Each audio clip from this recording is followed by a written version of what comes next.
He grew tired of protests, and gradually, the mood shifted from escapism to expression. Suddenly, beauty meant being bold, bronzed, and visibly 70s. fit. Icons like Donna Summer and Farrah Fawcett weren't just style stars, they were bodies to aspire to, and the fitness era was only just beginning. These are 1980s so were funny. the age of power, and that extended to physiques too. Hey, fellow Gen Z Brit. Born in the 2000s, very curious man is going to be checking out the ideal female body throughout history. Now, I'm really curious to see what is going to be outlined in this video, especially considering how I grew up during the social media era, where everybody knows just how easy it is to compare yourself to an image that may not even be real a lot of the times. But with that being said, guys, let's dive on in. Mrs. War was the winner, Britain's most glamorous fatty. From ancient goddesses to Instagram icons, the ideal female body has constantly evolved, from slender to curvy, twiggy to toned. If we can trace the patterns throughout history, we can not only predict where it's heading next, but start to question what the ideal body ever really meant in the first place. That's a question. This is the woman of Willingdorf, the oldest discovered figure of a woman. It's believed to be almost 30,000 years old. Some say she was a fertility charm, a sign of prosperity and abundance, in a time where food was scarce. But another theory is that it's a self-portrait of a woman, her shape exaggerated because of how she saw her own body without a mirror. She's probably not a prehistoric body positivity figure, but in truth, we don't know for sure. Only that the ideal looked very different in ancient Egypt. Wow, we're going Slender all the way limbs, back. a high waist, and narrow shoulders are the traits which can be seen amongst ancient statues, Hatshepsut, and tomb paintings. Beauty was about order, fertility, and divine connection. Whether it was Isis, the god of magic and motherhood, or Queen Nefertiti, whose name literally means the beautiful one has come, many women dyed their wigs blue, a colour associated with the gods, signifying divinity and high status. It's believed the pharaoh Cleopatra. That's so interesting because I feel like if especially in America, right? Like if you dye your hair blue, I feel like there's certain political connotations with that, at least from what I've seen. I'm sure some of you guys will know what I'm talking about, which is interesting. Back then, it seems to be for a different reason. Signifying divinity and high status. It's believed the pharaoh Cleopatra maintained her beauty with baths of sour donkey milk and crocodile dung face masks. Many of the artifacts discovered in the tombs of women were cosmetic equipment, including mirrors, combs, spoons, razors, and jewellery boxes. Well, that hasn't Looking changed. good wasn't just for show, it was a sacred act. For Egyptian women, like, they don't sound too much different to, I feel like, women today. A lot of tombs being found with cosmetic products. Wow. Very, very interesting. Looking good wasn't just for show, it was a sacred act. Ancient Statues Greece. from the classical period revealed more of a preference for soft curves, fuller hips, and rounded bellies. Signs of fertility and prosperity, as seen in depictions of Aphrodite, the goddess of love and beauty. Her form celebrated in temples, poetry, and sculpture. Depending on the region, female statues range from more curvy to the more athletic Spartan form. Pale skin was prized, since tan skin was associated with the lower class, who didn't possess the luxury of staying indoors, and men who were working outside or wrestling each other naked. Descriptions of women with white arms and doe eyes appear frequently in poetry and myth. To meet these ideals, Greek women turned to beauty rituals, including a poisonous, lead-based white makeup. However, the Greeks' beauty standards were mild, compared to the Chinese golden lotus trend. Throughout history, women have gone to crazy lengths to meet beauty standards. And it got me thinking, what insane beauty rituals did my ancestors participate in? Were they Japanese, dyeing their teeth black, or Nigerians being fed in fattening rooms before getting married? Probably not, but to find out, I did a DNA test with today's sponsor, MyHeritage, who are currently running a promo that makes them the cheapest DNA kit in the world. I love They it. push you the kit. I love it. He got me there. He's got me there. You know, that was smooth. Shout out to him, man. Shout out to him. Like this Victorian steak MyHeritage. charm I found while researching. Oh, we're still After here. a few weeks. We're still here. Guys, you saw the link. Let's go back to the part where it's... Then we've got some Mediterranean as well. And Let's go back to... actually Victorian beauty standards. And then we've got some Mediterranean as well. And we're going to be looking at the Victorian beauty standards in a bit. It also matches you to anyone in the MyHeritage database. we're still in the So ad. you can find more family members to get in touch with or to avoid.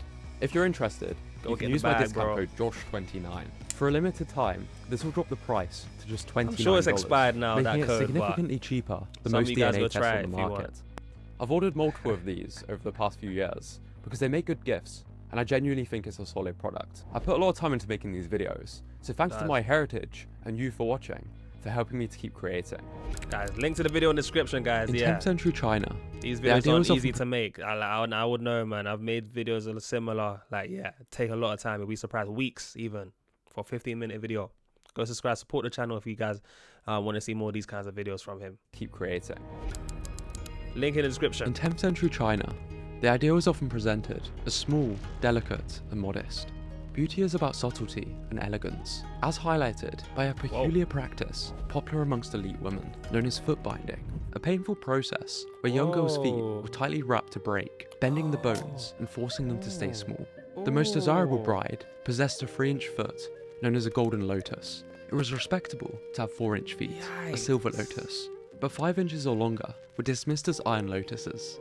It was about appearing fragile, graceful, and above the demands of manual labour, a practice that would fade out throughout history, but the desire to reshape the female body remained. In Victorian England, beauty took on a new form, this time by compressing the internal organs. It was all about narrow waists. Victorian girls were laced into corsets young to sculpt a small waist and the perfect posture of a proper woman. Many doctors raised concerns about corsets compressing internal organs and weakening muscles, but marriage was regarded as the best opportunity for a woman and a sign of her success. Some women actually tighten their corsets on purpose to rebel against— Oh, that is crazy. Like, that takes the hourglass that you hear about today to another level. Yeesh. You know, it's crazy because this kind of just highlights the extent to which I feel like the society can pressure or like influence, especially women, to go to extreme lengths for the sake of fitting some sort of a beauty standard. I mean, I feel like you see it today with, I feel like, plastic surgery or certain cosmetic procedures that I don't know if that's some— I don't know the ins and outs, but you know, I'm assuming some girls will take just to look good, or at least in their eyes look good. Sign of her success. Some women actually tighten their corsets on purpose to rebel against critics who called it immoral. In an attempt to improve women's rights, a writer published an article on cycling for women, raising the point that a woman fell dreadfully ill after cycling while wearing a corset. Instead of adding to the pressure to abolish the corset, it fueled moves to stop women cycling. But physical activity was still encouraged.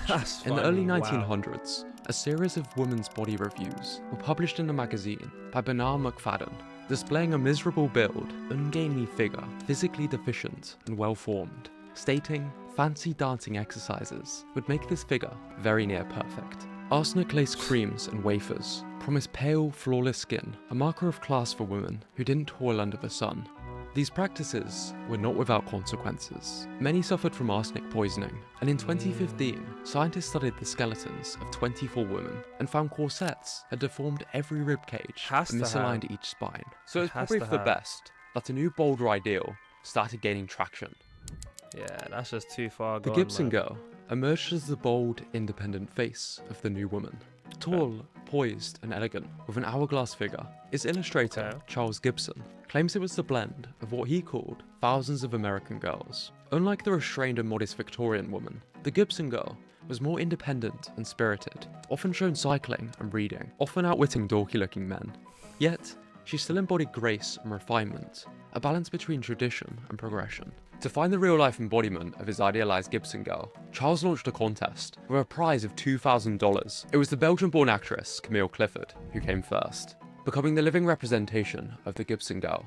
But by the 1920s, after World War I and the deadly Spanish flu, many young people felt like life could end at any moment, so the moderation of the Gibson girl fell out of favour to the more extreme flapper.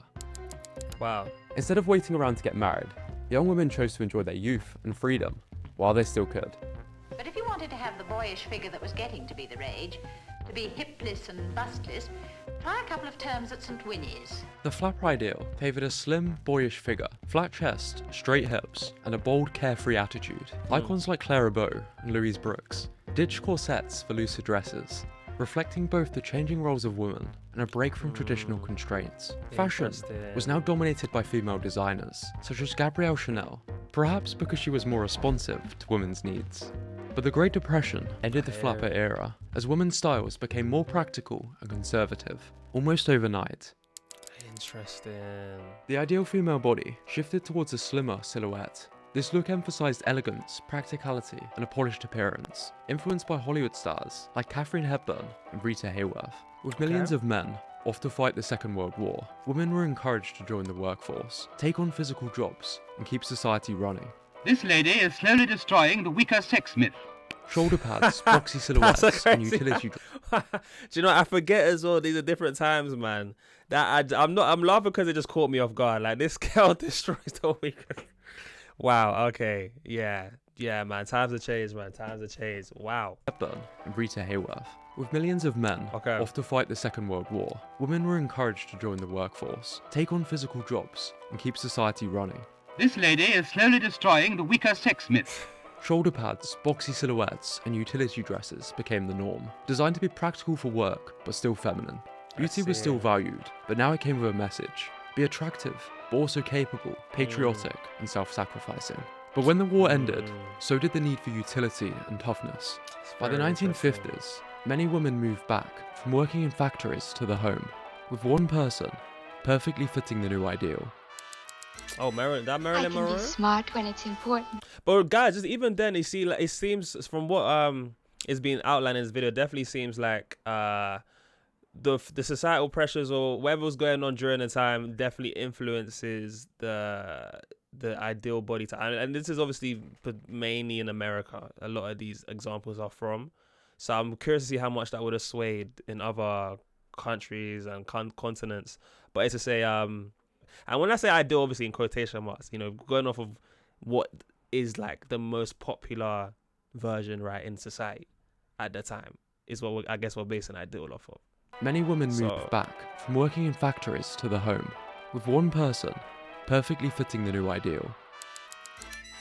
I can be smart when it's important. Okay. But most men don't like it. Marilyn Monroe became the face of 1950s beauty. She rose to fame in Hollywood with her charisma and on-screen presence, starring in hit films like The 7-Year Itch. Sort of cools the ankles, doesn't it? Just a few years later, in 1959, Ruth Handler introduced the Barbie, a bold new kind of doll designed to be aspirational for younger girls.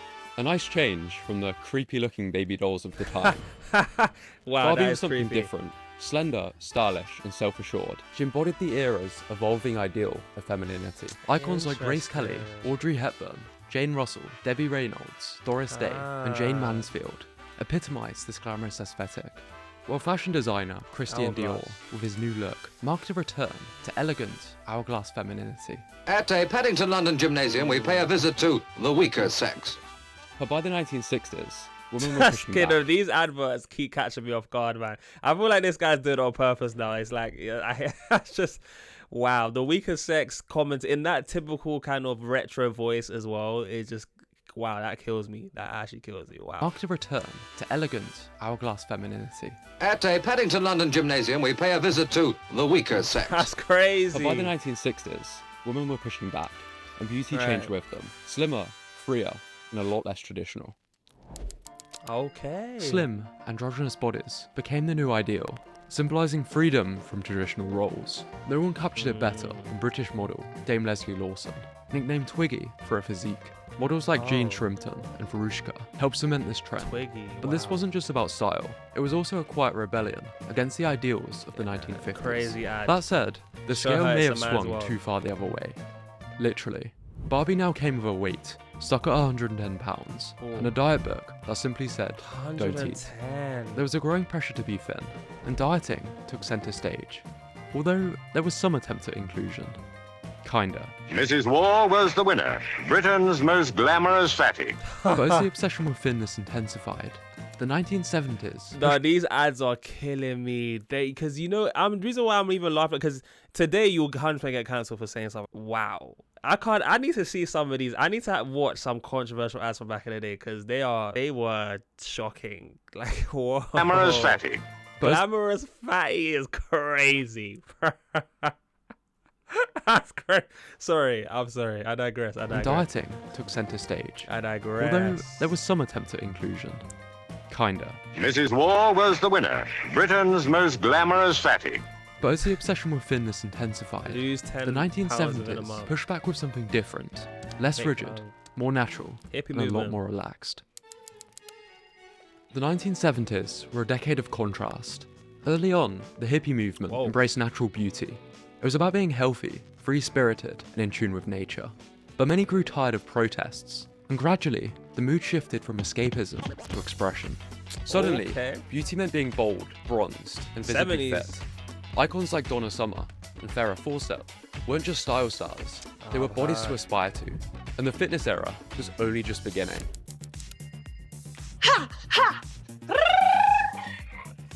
These are 1980s so were the funny. age of power, and that extended to physiques too. Thanks to the rise of aerobics, Jane Fonda workout tapes, and a new wave of fitness culture, Jane the perfect Fonda. woman was no longer just thin. She was lean, muscular, and full of energy. The goal was to be slim, but in a visibly athletic way, with the likes of Kathy Smith, Cher Fitness, Welch, Summers, Austin, and Olivia Newton-John. Muscles weren't just for men anymore. The gym became a space for women too, especially those aiming for a lean, sculpted, high-energy look, seen in magazines and music videos. Health was the new glamour. It was a perfect storm for the rise of a new type of model. Do you find that models tend to be vain and Supermodel, shallow okay. and superficial and... Absolutely. Oh, really? The late 80s and early 90s saw the rise of the supermodel, becoming celebrities in their own right. The likes of Cindy Crawford, Naomi Campbell, Christy Turlington, Linda Evangelista, and Claudia Schiffer redefined beauty standards with their looks, height, and toned bodies, influencing not just fashion, but music, film, and beauty trends. But as supermodels became more commercial and mainstream, fashion began craving something edgier, something more raw and less polished. What is that? In the 1990s, the modelling industry took a sharp turn towards the ultra-thin, angular look, famously seen in models like Kate Moss, Angela Linville, and Stella Tennant. This look, known as the heroin chic aesthetic, was all about sharp angles and a lack of curves.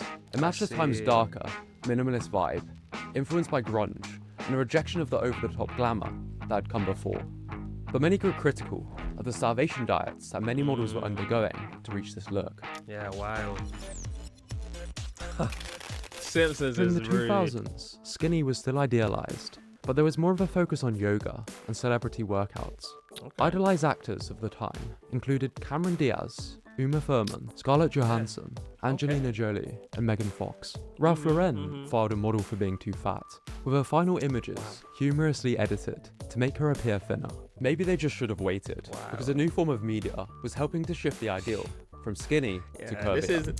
This is what I grew up in, man. I feel like this is where things just take a crazy turn, because especially now, like, you know, we're really starting to edit pictures and Photoshop is a thing, and then the Kardashians. Yeah, I feel like the Kardashians very much influence a lot of Gen Z, man, because yeah, I feel like wasn't Kylie Jenner the one even to start to really popularize lip fillers as well? Like, yeah, Form of media was helping to shift the ideal from skinny to curvier.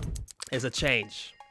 Hi, I'm Kim Kardashian, and welcome to my workout series, Fit in Your Jeans by Friday. With the rise of Instagram, social media influencers emerged. Reality stars, such as the Kardashians, popularized a curvier that look. picture Plastic was so surgery took a sharp everywhere. rise, while Beyonce, to many, became the epitome of strength and beauty. Fit and toned, flawless physiques were rising to the top on social media, with many people now using Photoshop to reach unrealistic standards, a video trend as that drove the well. emergence of the Instagram versus reality subreddit, which exposes the tactics which are being used, with many advocating for more body positivity.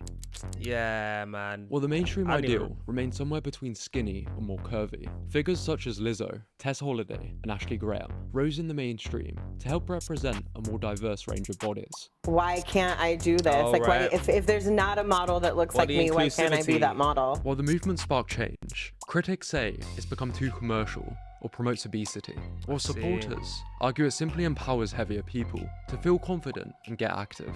Then came TikTok. With personalized feeds and short-form content, trend frequency accelerated, shifting from ultra skinny to curvy. Pilates to powerlifting. On one side, self-acceptance and individuality. On the other, rapid-fire body trends. To help deal with this, a new movement gained traction, body neutrality, which focuses on accepting your body for what it does and not how it looks. Perhaps a healthier evolution of body positivity. But if we can learn anything from history, it's that there will be many more extreme trends. So what does the ideal look like now, and where's it going next?